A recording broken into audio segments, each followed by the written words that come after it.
Praise the Lord.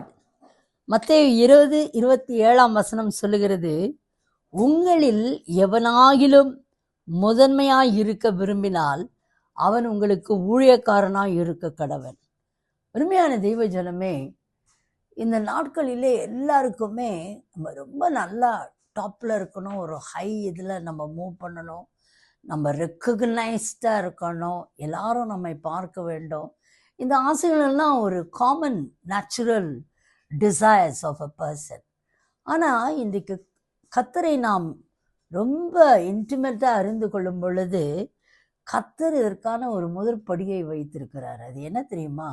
அவர் சொல்றாரு, அவன் உங்களுக்கு ஊழியக்காரனாக இருக்க கடவன். ஊழியம் செய்யணும், டு சர்வ். அருமையான தெய்வ ஜனமே, இன்றைக்கு ஆண்டவர் சொல்றாரு, யோசேப்பினுடைய வாழ்க்கையை பார்க்கும்போது யோசேப்புக்கு ஒரு பெரிய தரிசனத்தை கொடுத்தார். ஆனால் அவனுடைய வாழ்க்கை மிகவும் நெருக்கத்திலே கடந்து வந்து கடைசியில் அந்த ராஜ மேன்மைக்குள் அவன் கடந்து வருகிறான். இன்றைக்கு கர்த்தர் சொல்கிறாரு, நீ ஒரு பியூனாக இருக்கலாம், இல்லாட்டினா ஒரு டைப்பிஸ்டாக இருக்கலாம், ஒரு சாதாரண வேலையில் இருக்கலாம். ஆனாலும் when we learn to serve others with all our heart, that makes a great difference.